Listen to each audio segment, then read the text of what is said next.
But where is the strangest place you've ever wrestled?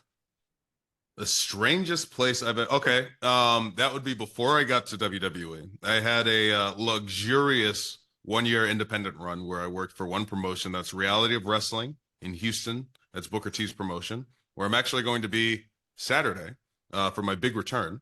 But we had a show, and it was at a biker rally, and I pull up. It was somewhere in Texas. I don't know where, somewhere in the middle of Texas. We pull up and I see this giant Confederate flag hanging from a crane. And I pull up and I pull in and there's a biker waiting there working security. And I'm like, hey, I'm here for the Booker T wrestling show. And he's like, oh yeah, wrestlers, get it. I was worried for a second. Oh my, yeah, that does sound like one of the strangest places. I know I interviewed the Headbangers and I asked them a similar question, and they said they rolled up in Kentucky to a building, and outside on the building it said, "Long live the KKK." Oh yeah, no, that wouldn't be great for me. That wouldn't No, be that wouldn't be one of the highlight places of my career. no, I mean, But at this biker event, it was cool. It was kind of like Hog Wild. It was outside. I think it was under like a tin roof or something. There were bikers surrounding everywhere, just like Hog Wild, like WCW, and they were revving their engines. And it was clothing was optional. There were a lot of very leathery biker people walking around in the nude, which I was like, man, I wouldn't want my butthole on my bike, but to each their own, I guess. well, usually when I do interviews, headlines get pulled from these somehow. But Butthole on your bike. yes, I think "butthole on your bike" is going to be the one that everyone grabs.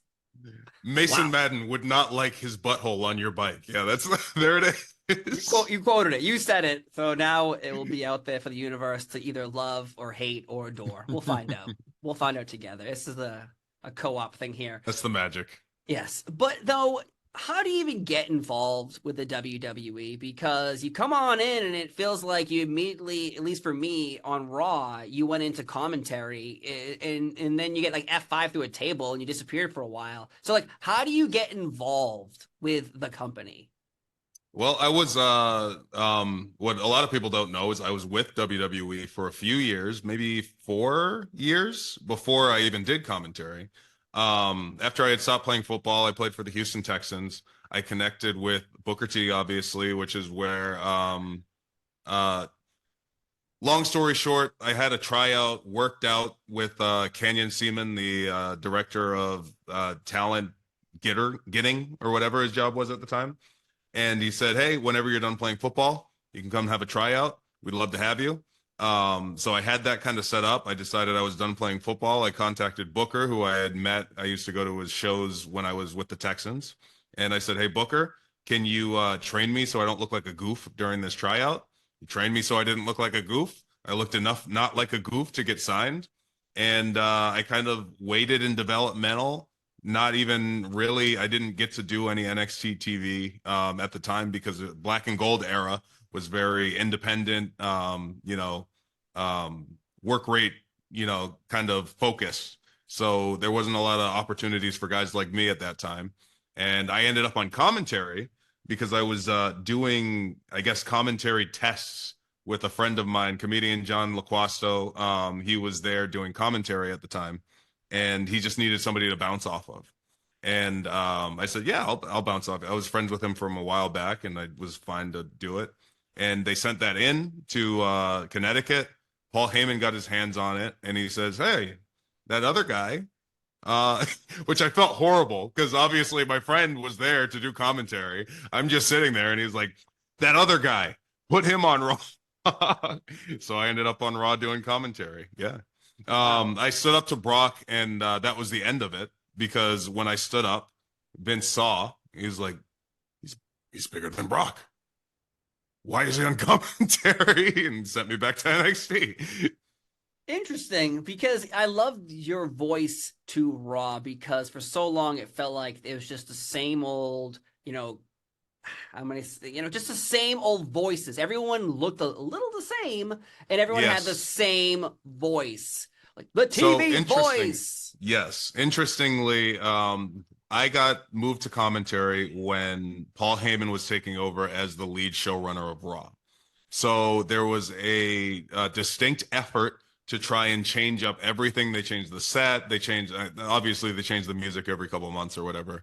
But they wanted an all new commentary team. It was me and Vic Joseph that was who Heyman wanted, as just two completely new guys that nobody had ever seen before on commentary. I actually, interestingly enough, I had a lot of very cool direction because I was color commentary. But at the same time, I wasn't an established TV wrestler like most colored commentators were, like King, Booker, JBL. Those were the colored guys that had a WWE career. So they wanted me to be young and hip and cool, and like I was in with all the boys because I know them. Like I know the boys, so I can give you a little insight as just like a cool guy.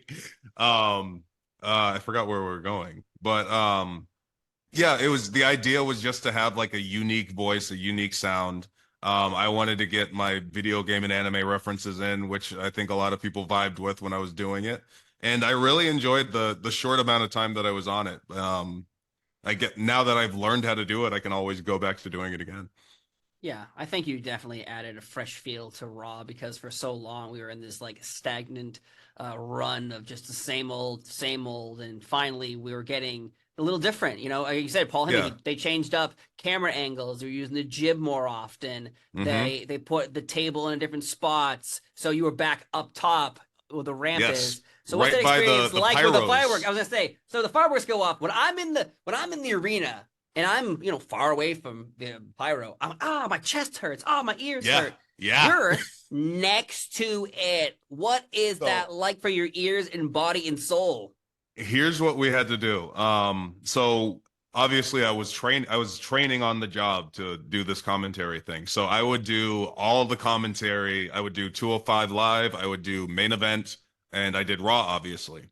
So before every show, it was a long day because I'd have 3 hours of Raw, and then I'd have essentially another half hour on top of that of main event before the show.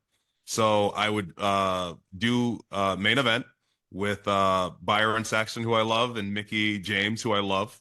And we would do main event together. And sorry, my daughter's barged in here. It's all good. I got three I'm kids. muted. I locked my Yeah. door. Okay, I'll plug it in. I'll plug it in. I'll plug it in. Thank you. So I would do main event. And after main event, there was this very quick transition because main event rolls right into Raw. And King would come out with Vic. We'd run out and then we'd run for cover, basically. Under like the table was right here. The pyros are going to hit right behind us. We'd go down the stairs and then and they had just brought in the pyros back, so they were really overdoing it. And then because it's pyros directly into welcome to Monday Night Raw, we have to run back to the table and act like nothing had happened. It's like a war zone. Yeah, yeah. Raw is war zone. Man, Yeah. man. How are you? How's your hearing? Are you doing okay? I'm doing good. That was one of my big flexes was I never flinch for pyros. Like they have like an alert backstage when pyros are going off. I'd never flinch because they're not going off right by my head anymore, so it wasn't too bad.